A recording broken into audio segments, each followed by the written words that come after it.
Welcome back, brothers and sisters. Look, it appears that our watch is not over quite yet, but I do not want anyone being sad because I have something very interesting to show y'all. I was looking at this verse, and in the King James Version, it says, "Blow up the trumpet in the new moon, in the time appointed, on our solemn feast day."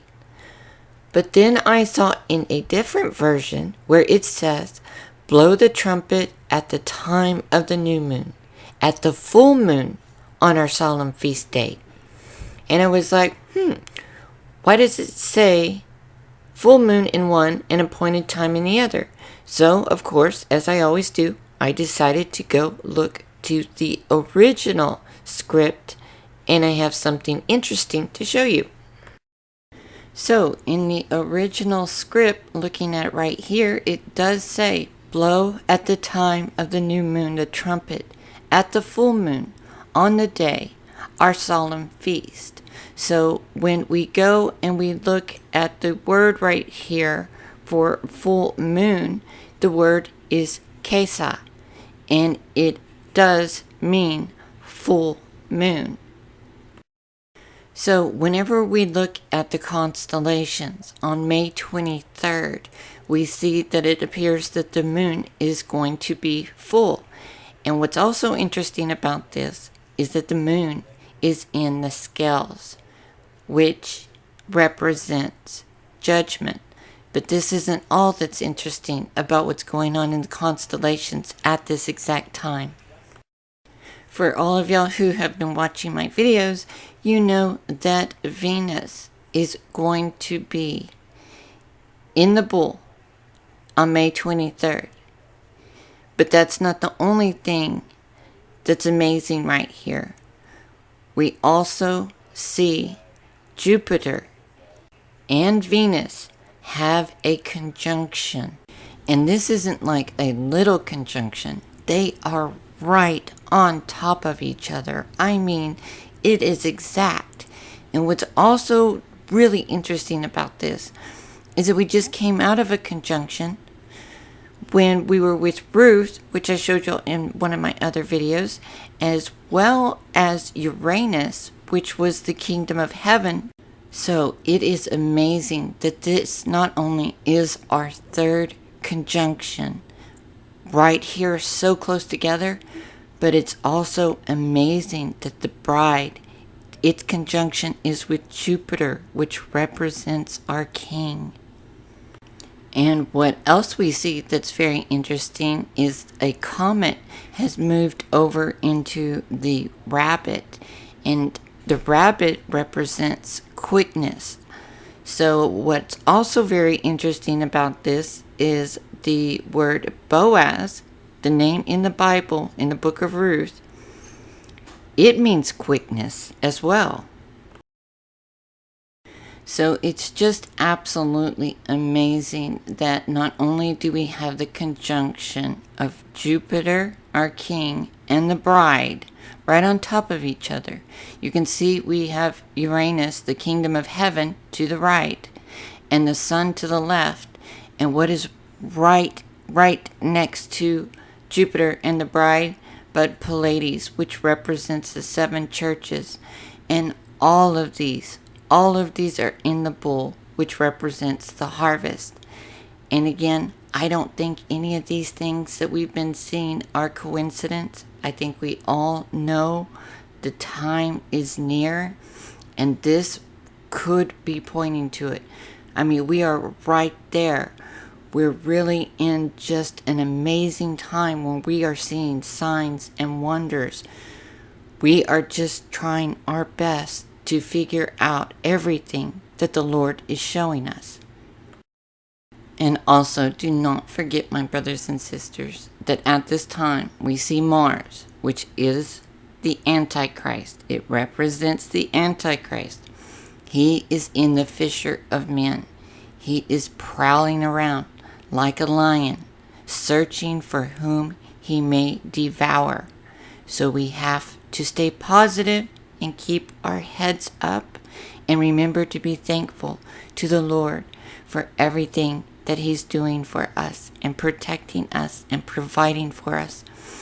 And I am so grateful and thankful that He has brought all of y'all to me and to my channel so that I can get to know you and that we together can figure this out. And not only that, we are learning so much together. It is wonderful. And if you remember, we've talked a little bit about this, but in Numbers 11, it says, "Now when the people complained, it displeased the Lord, for the people heard it, and His anger was aroused. So the fire of the Lord burned among them and consumed some in the outskirts of the camp. Then the people cried out to Moses, and when Moses prayed to the Lord, the fire was quenched.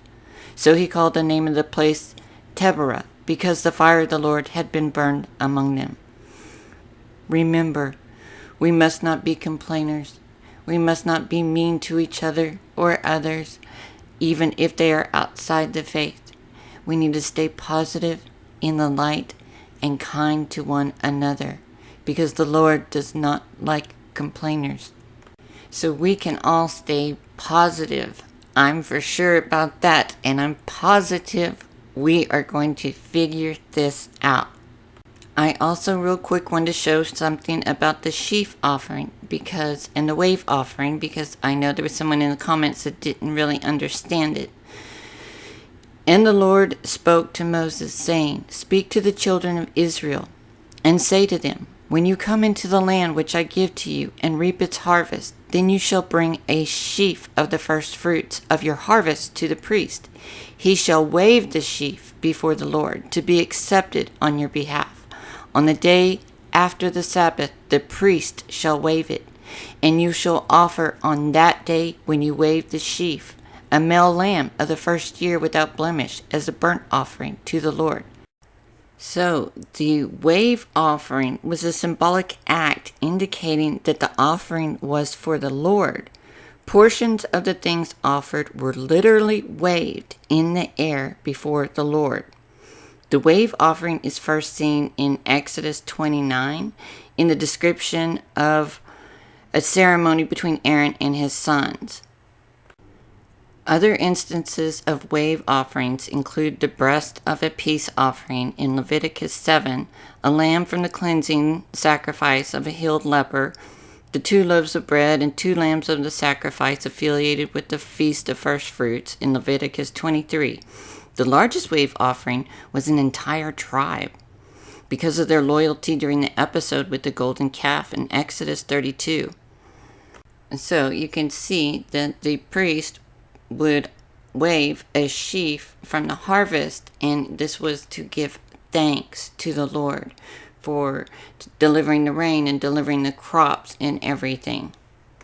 And in a similar fashion, we Christians, we give thanks to the Lord and praise before we eat. We give Him thanks for the food that's been put in front of us.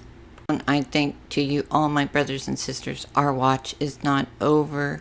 We are still in a very, very high watch time.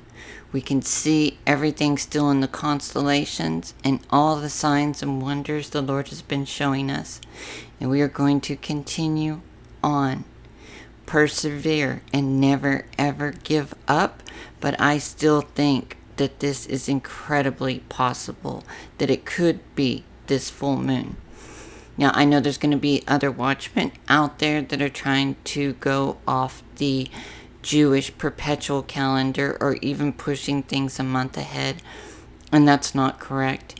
If y'all need me to do another very simplified video that's super easy to understand so that you know how to understand the calendar, I will do that. Just let me know in the comments.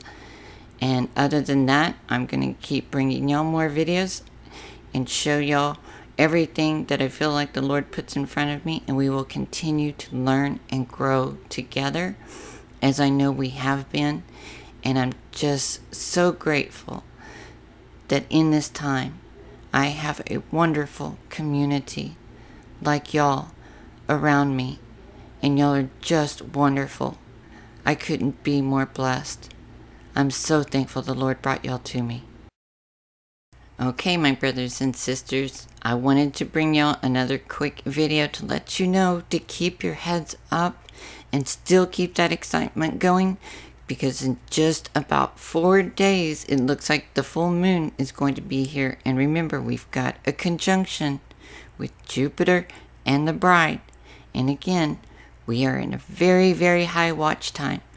I love you all, and I will see you all again very soon. I hope this video blessed you and brought you some positive light.